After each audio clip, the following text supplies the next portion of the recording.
পড়ার বিষয় পক্ষ থেকে বলছি, তোমরা যারা নেতাজি মুক্ত বিশ্ববিদ্যালয়ে পড়ছো এমএতে, তোমরা জানো 8ই অক্টোবর দুপুর 2টো থেকে তোমাদের যে অনলাইন অ্যাসাইনমেন্ট 20 নম্বর সেটা শুরু হয়ে গেছে।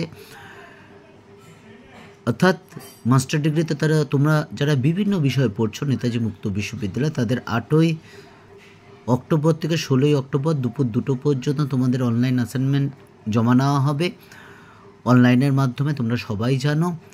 তবে একটা বিষয় এইবার একটু অন্যরকম শোনাচ্ছে বা দেখাচ্ছে যে প্রত্যেক বছর 20টা প্রশ্ন থাকে জিগজ্যাগ ওয়েতে বা অপশনে জিগজ্যাগ ওয়েতে থাকে, একই কোশ্চেন থাকে, 20টাই থাকে, কোনো রকম এক্সট্রা কোশ্চেন থাকে না। কিন্তু এইবার বিভিন্ন পেপারে কোনোটায় 30টা আছে, কোনোটা 28টা আছে, কোনোটা 25টা আছে, কোনোটা 35টা আছে, কোনোটা 40টা আছে।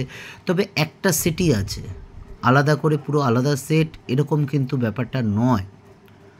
কাজেই ধরো দুজন পরীক্ষা দিচ্ছ, দুজন বন্ধু পরীক্ষা দিচ্ছ, পাশাপাশি বসেই পরীক্ষা দিচ্ছ অনলাইনের মাধ্যমে, নিজের চেষ্টায় বা ইউটিউবের বিভিন্ন ইয়ের থেকে লিখে, কোনো পয়সার মাধ্যমে নয়। দেখবে তোমার প্রশ্ন আর ওর প্রশ্ন হয়তো 5টা 7টা বা 10টা এদিক ওদিক হয়ে যাচ্ছে, এমন কিছু চিন্তার বিষয় নেই। আমরা পড়ার বিষয় পক্ষ থেকে তোমাদের সম্পূর্ণ উত্তর দেওয়ার চেষ্টা করলাম বললাম এই কারণে, যদি একটা দুটো কোশ্চেন এদিক ওদিক হয়েও যেতে পারে। তবে তোমরা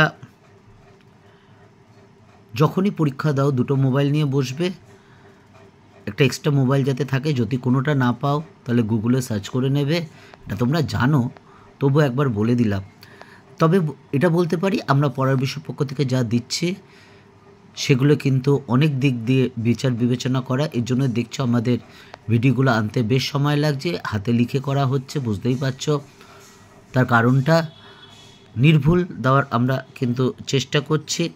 তা যাই হোক, আমরা এই তোমরা যারা পিজি হিস্ট্রি ফার্স্ট ইয়ারে পড়ছো, 4th পেপার অর্থাৎ যে পেপারটা হিস্ট্রিওগ্রাফি, তার আমরা কিন্তু অনলাইন অ্যাসাইনমেন্টে উত্তর করে দিচ্ছি। প্রথমটা দেখো, মার্কিন ইতিহাসে এজ অফ কনসেনসাস নামক পর্বে মার্কিন জনমতের কোন আশ্চর্য মিল লেখা যায়? উত্তর হচ্ছে কমিউনিজমের বিরোধিতা। আমি আর এর বিস্তৃত ব্যাখ্যা করছি না, ফালতু ভিডিওটা বড় হয়ে যাবে। তোমরা অনেকেই নানা কাজে ব্যস্ত থাকো, যখন বোঝাবার দরকার আমরা বুঝিয়ে দেবো। 2 নম্বর, বঙ্কিমচন্দ্রের কোন উপন্যাসের পশ্চাৎপটে 76-এর মন্বন্তর ছিল? তোমরা সবাই জানো, নিচু ক্লাসেও পড়েছ, আনন্দমঠ। 3, কার্ল মার্কস ইতিহাসে যে তত্ত্ব উপস্থিত করেছেন তাকে বলা হয় ঐতিহাসিক বস্তুবাদ। 4, লুসিয়ান ফেভার তার ইতিহাস রচনা the earth and the social revolution এ কোন উপাদানকে গুরুত্ব দিয়েছেন? ভৌগোলিক উপাদান।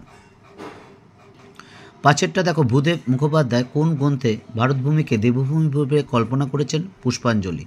6, হোয়াট ইজ হিস্ট্রি কার লেখা? বিখ্যাত ঐতিহাসিক E.H. কার। এই বইটা খুব ভালো, তোমরা যদি না পড়ার চেষ্টা করো। 7 নম্বর, কোন ঐতিহাসিক ইংল্যান্ডের ইতিহাসে এক হুইগ ব্যাখ্যা উপস্থাপিত করেছেন? Thomas Barrington Macaulay. 8, studies in the development of capitalism নামক গ্রন্থটি কার লেখা? মরিস ডব। 9, ঐতিহাসিক গার্ডিনার 17 শতকের ইংল্যান্ডের বিপ্লবকে কোন ধর্ম সংস্কার আন্দোলনের সাথে যুক্ত করেছেন? উত্তর হচ্ছে পিউরিটান। 10, কাকে তুলনামূলক ধর্মতত্ত্বের জনক বলা হয়? রাজা রামমোহন রায়কে। 11, ইতিহাস চর্চায় বার্লিন বিপ্লবের সঙ্গে কোন ঐতিহাসিকের নাম ওতপ্রোতভাবে যুক্ত? র্যাঙ্কে। 12, উপর থেকে আরোপিত সামন্তত্ব ও তলদেশ থেকে সামন্ততন্ত্র এর ধারণা কোন ঐতিহাসিক উপস্থাপিত করেছে? ডিডি কোশাম্বী। 13, কোন ঐতিহাসিক ফ্রান্সের কয়েদখানা এবং তার অন্যান্য সামাজিক সংস্থার মধ্যে সাদৃশ্য খুঁজে পেয়েছিলেন? উত্তর হচ্ছে মিশেল ফুকো। 14, গিবনের কোন গ্রন্থে খ্রিস্টীয় দ্বিতীয় খ্রিস্টাব্দ থেকে কনস্টান্টিনোপলের পতন পর্যন্ত এক ধারাবাহিক আখ্যান পাওয়া যায়? ডিক্লাইন। উত্তর হচ্ছে decline and fall of the Roman empire. 15 নম্বরের প্রশ্ন দেখতেই পাচ্ছ, কোন বিশ্ববিদ্যালয়ের অধীনে E.P. Thompson centre for studies of school history প্রতিষ্ঠা করেন? ওয়ারউইক বিশ্ববিদ্যালয়। নেক্সট হলো তো বিখ্যাত 17 খণ্ডের হিস্ট্রি অফ ফ্রান্স 1833 থেকে 1867 কার লেখা? Jules Michelet. Next 17 the content of the form প্রবন্ধটি কার লেখা? Hayden white. 18 ফারজান ব্রোদেন এর কোন গ্রন্থ ইতিহাস কল্পনার ধারার আলোড়ন সৃষ্টি করেছে?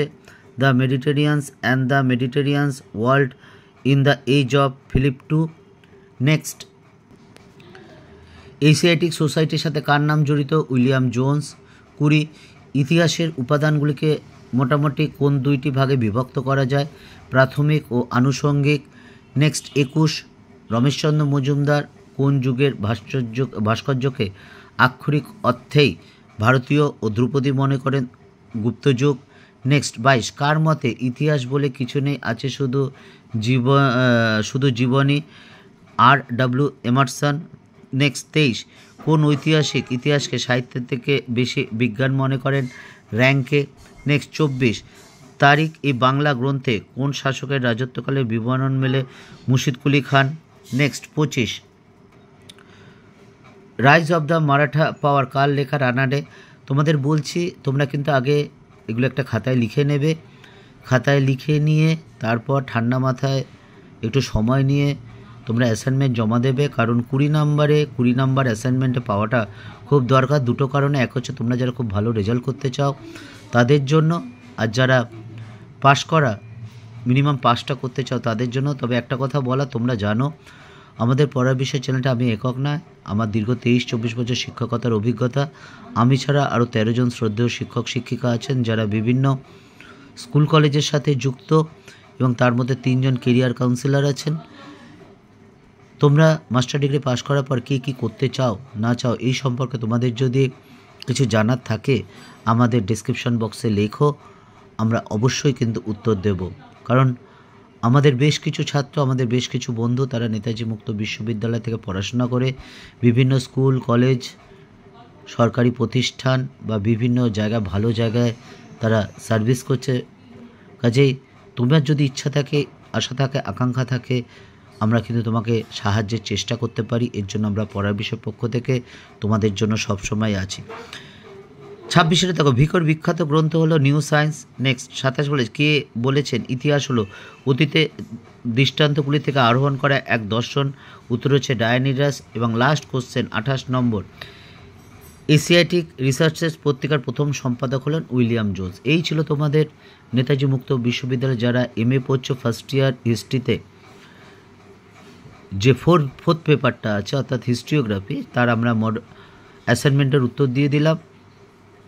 আশা করি বলছি, তবে নিশ্চিত এই 28টা কোশ্চেন তোমরা যদি দেখে যাও তাহলে এর মধ্যেই পাবে। এক একজনের এক একটা হতে পারে, তবে 28টার মধ্যেও থাকবে সম্ভাবনা 99.99%। একটা দুটো যদি হয়, এর জন্য বলছি আরেকটা মোবাইল নিয়ে বসবে যেখানে নেটের মাধ্যমে তোমরা গুগলের মাধ্যমে সার্চ করে নিতে পারবে। পড়া বিষয় পক্ষ থেকে এতটুকুই, অগ্রিম শুভেচ্ছা রইল। তবে যে বলতে পারি যে প্রশ্নগুলো উত্তর দেওয়া আছে প্রত্যেকটা নির্ভুল প্রশ্ন, এ নিয়ে কোনো সংশয় নেই। যদি ভালো লাগে চ্যানেলটা লাইক করে সাবস্ক্রাইব করে বেল আইকন টিপে রেখো। আমরা তোমাদের সাজেশনও দিয়ে দিয়েছি। আমরা এই অ্যাসাইনমেন্ট হয়ে যাওয়ার পর আমরা তোমাদের একটা ফাইনাল সাজেশন দেব। যদি ভালো লাগে চ্যানেলটা লাইক করে সাবস্ক্রাইব করে আমাদের পাশে থেকো, কারণ তোমাদের সমর্থন ভালোবাসা আমরা পড়ার বিষয় পক্ষ থেকে একান্তভাবে কামনা করি। অগ্রিম শুভেচ্ছা রইল সকলের জন্য।